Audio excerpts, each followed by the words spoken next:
안녕하세요. 안녕하세요. 고구마 같이 답답 애매모호한 답변 말고 사이다처럼 뻥! 시원하게 대답해 드립니다. 자, 오늘도 저희 김영서 원장님, 기용도 원장님, 우리 각 분야의 대가 원장님들을 모시고 모였는데 오늘의 주제는 자궁을 정말 보존해야 되는데 보존하면서 어떻게 치료할 수 있냐.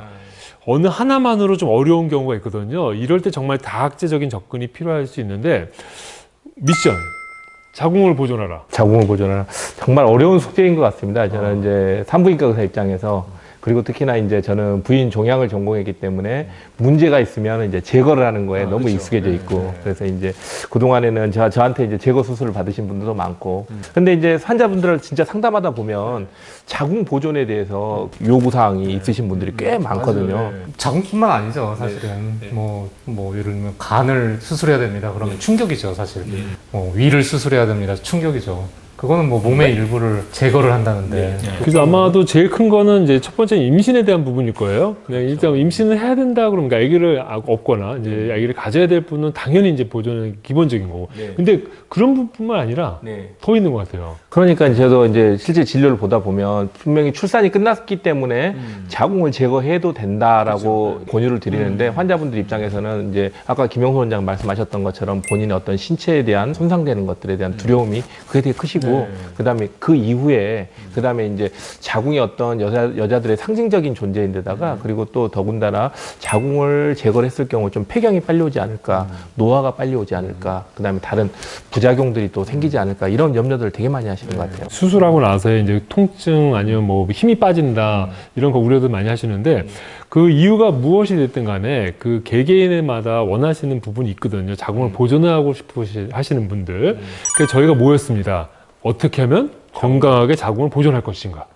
이게 이제 우리 숙제인데 자 이제 한번 다학적으로 한번 접근해 보도록 하겠습니다. 전제는 그거죠. 그냥 치료만 생각했을 때 완전하게 치료한다. 적출술 이거는 뭐 누구나 부정할 수 없는 사실이고 치료 결과 좋아야지 당연히 치료 결과도 좋으면서 건강하게 보존할 수 있는 그 방법.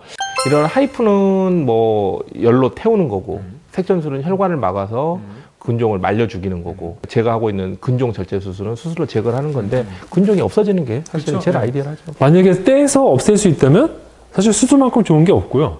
쉽게. 네, 쉽게. 그래서 그렇게 제거할 수 있다는 거는 1번 가장 중요합니다. 근데 문제는 그런 문제 있는 게 아니라 근육층, 점막하 뭐 해서 너무 많은 경우들이 종종 보게 돼요. 자, 이때가 이제 문제인데 어떻게 하면 좋을까요? 전편에 우리가 하이프에 대해서도 안내를 해드리긴 했지만 완벽한 치료라는 건 없는 것 같습니다. 그래서 한 가지 방법으로 안 된다면 두 가지, 세 가지 방법을 동원하는 것도 뭐 좋은 방법이지 않을까.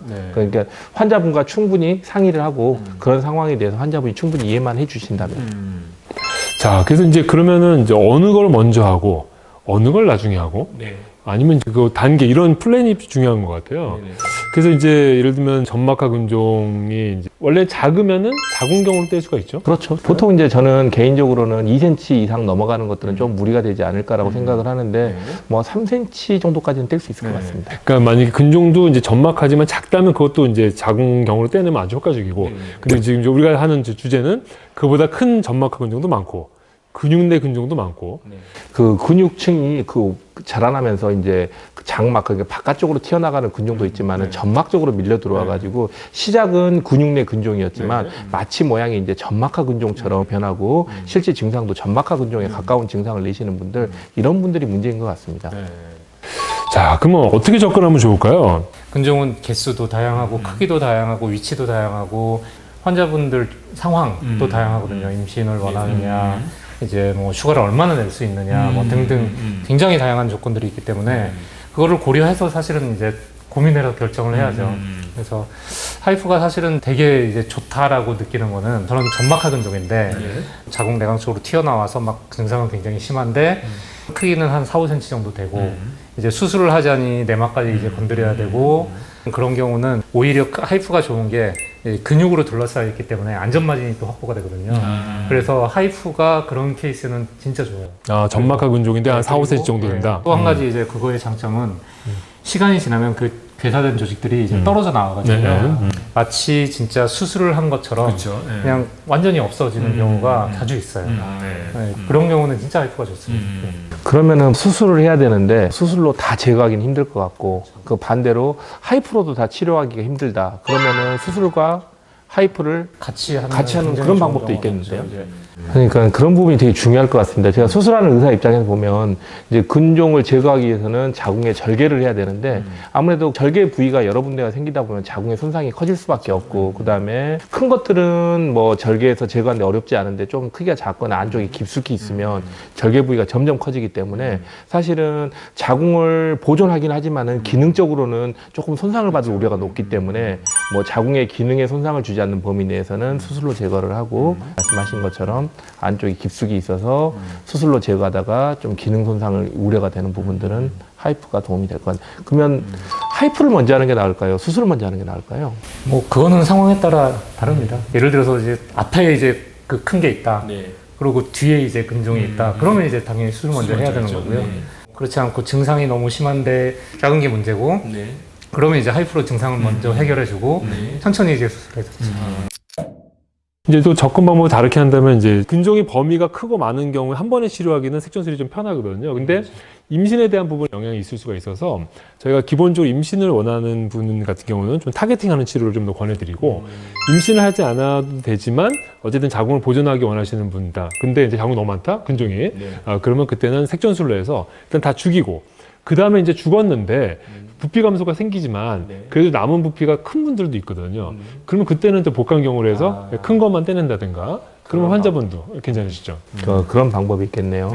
그러면 색전술 같은 경우는 저희 만약에 수술과 같이 복합 치료를 한다고 하면은 색전술로 먼저 크기를 최대한 줄이고 그리고 뭐 수술로 제거를 한다. 그것도 되게 좋은 그렇게 되면 이제 처음에는 개복을 했어야 되는 상황인데 이제 복강경으로도 이제 가능해지는 경우가 있죠.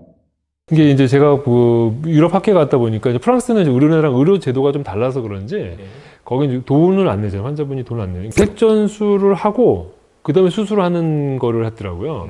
근데 이제 아마 수술할 때 출혈 위험이 많은 환자분들에 대해서는 색전술에서 이제 출혈 위험을 줄여놓은 다음에 하니까 확실히 이제 수혈 확률이 떨어지고 근데 이제 그렇게 하는데 우리나라 실정에 맞지는 않지만 기본적으로는 이렇게 색전술에서 전체를 죽여놓은 나중에 수술한다면 그것도 이제 좋은 방법이 될 것 같습니다. 저희가 아주 막강한 팀이에요. 벌써 얘기하다 보니까 이제 10분 시간이 이제 다 지났네요. 아, 그런가요? 우리 정말 10분이 짧아요. 그럼 다음부터 20분으로? 아니요. 네, 감사합니다. 자, 오늘도 사이다 여러분들에게 유익한 시간 됐으면 좋겠습니다. 다음 회 다시 만나 뵙도록 하겠습니다. 사이다 답변을 원하시나요? 이젠 걱정 마세요. 다학제 진료로 시원하게 답해드립니다. 네, 감사합니다.